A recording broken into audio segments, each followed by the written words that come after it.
Hey, I'm Scott, and I'm an American in Bangkok, and today I'm going to go over 12 things for you to remember when you're trying to get involved into a long-term relationship with a Thai girl. Short-term, going to long-term, whatever.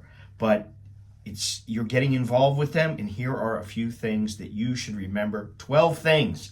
Number one, do not get emotionally involved with a working girl slash prostitute slash bar girl, whatever it may be.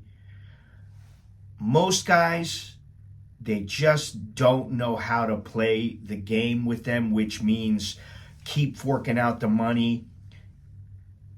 You're in charge, and don't let them ever have the upper hand. Most guys don't know this. Most guys don't want to get involved in a relationship like this. I think it's just a smart idea. It's the golden rule. Do not get emotionally involved with a prostitute. Number two, do not put your full trust in a bar girl. They are working and they are not looking for a love affair. Their job is to make you feel as if you're getting the GFE, the girlfriend experience. It's just an experience. It's not real. 99.9% of the time, it is not real. Number three, as I've said many times, have a basic grasp of the Thai language and the culture before thinking about getting involved in a relationship. Even if she speaks English, and I don't mean she speaks pidgin English, I mean she speaks decent English, work on your Thai skills. It will benefit you all the way around. Number four, find a woman with a job, with a job. Verify it. I can guarantee that she will want to know what your job is, and you need to know what her job is.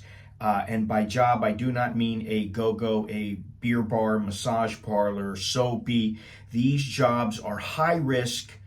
And if proceeding into a relationship with a woman in these jobs, you might consider that you're doing so at your own peril. These are high risk jobs. Number five, if you've been with her for a short period of time, her being a woman, for a short period of time, and she starts asking for money for any reason, you might want to rethink the relationship. If she starts saying things like, oh, I want you to understand Thailand, man, take care lady, my family have buffalo, now buffalo sick, papa have problem, him need pay for truck, him need pay for heart problem, him heart bad. It's just a mistake. Don't commit to a relationship. Now, if after, say, 6 to 12 months, maybe it's a little more understandable, but, take it with a grain of salt. See what she's asking for, what she's done in the past, and if you can trust her or not, or if you're building towards that, and then you can make a proper decision. Number six, if she starts out with, I have problem. If I have a problem, and you've been together for a short period of time, like a couple of months, a couple of weeks, a couple of days, you might want to pull the plug, especially if she doesn't have a job, or maybe she's working in a bar. You might want to pull the plug. Number seven, do not go after a Thai woman who wants you to pull her out of poverty. Now, this may sound like it's a little bit strange, but if you were back home and you were working a $150,000 a year job and your potential mate worked at Jack in the Box, it would be highly unlikely you would get into a relationship if she was not doing something to where you see she is going to make progress and not just work at that Jack in the Box. If she's 35 years old and she's working at Jack in the Box, you probably figure, hey, she's never going to make what I'm making, she's not at the same level, and you might want to rethink whether you want to get involved with her or not. Here in Thailand, a go-go dancer or bar girl or one of these type jobs is considered high risk. I'll just say that. Number 8, stick with, and I know some people might fight me on this one, but I think it's the right way to go. Stick with an educated woman, a woman who wants you for you. And I know it sounds odd, perhaps, but if you start with her wanting you to take care of her, you're already behind the 8 ball. There are some exceptions to this, and some men, like I said, they are able to play the game and they know how to do so. But if you plan on staying with her for any length of time, make sure that she is getting an education and she's somewhat intelligent. And some men think, hey, I'm the provider. That's great.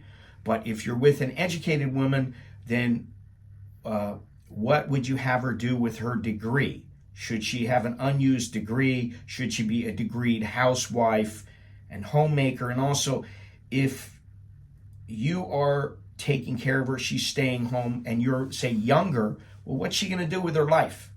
Her life is spent cleaning the house, cooking for you, and I mean, that's fine. However, she probably is going to want to have some kind of a life. If she has any ambition at all.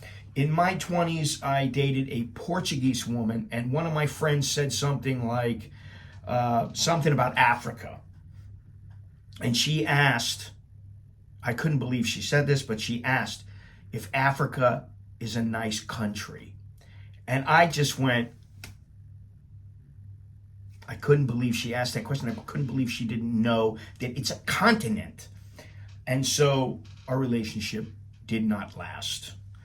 Number 9, allow her to bring a friend or chaperone on one date, and maybe 2, but I would say 1 date. If she wants a chaperone on every single date, you might want to tell her, like after the second date, you say, hey, listen, we're going out again. It's me and you. It's not me and you and another person. And, if she's got a problem with this, then you might want to cut the cord and say, bye-bye, honey. Number 10, remember that some working girls are actually decent women. They're working women. And some girls working in like offices, banks, whatever, so-called regular jobs, they are sharks and they're out for your dough. It doesn't matter which one they are. You always got to be careful. Generally, you don't fall in love in 3 to 4 days and live happily ever after. That's a rarity. Give your love affair time to blossom.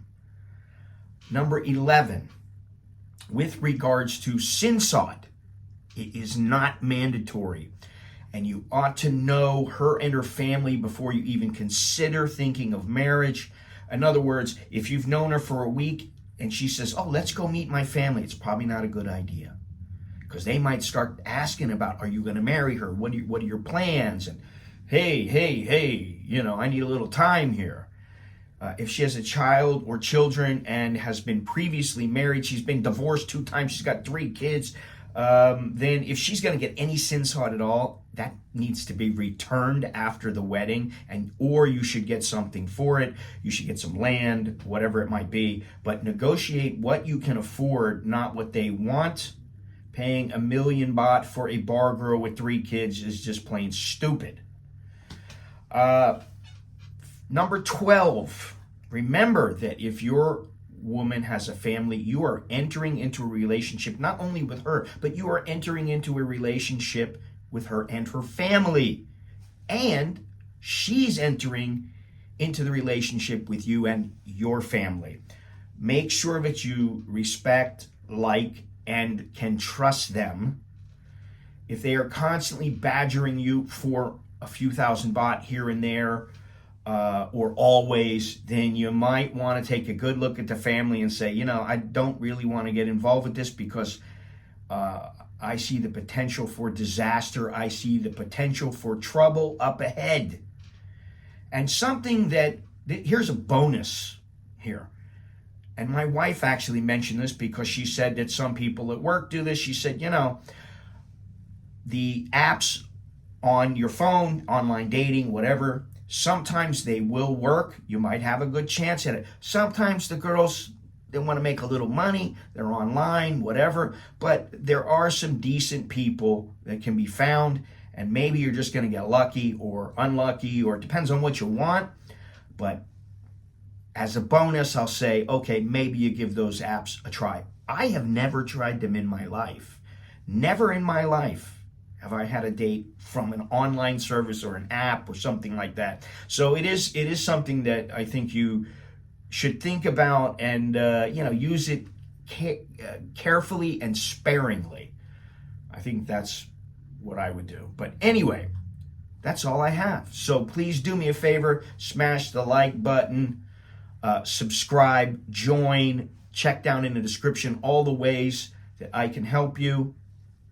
And then if you need to, if you're coming over here, if you want a little bit of help with a relationship, or just moving over here, finding out how things work here, send me an email at anamericaninbangkok@gmail.com, and we can work something out. And until next time, I'm Scott. I'm an American in Bangkok. Chok di leo jerken mai. That's good luck, and see you later.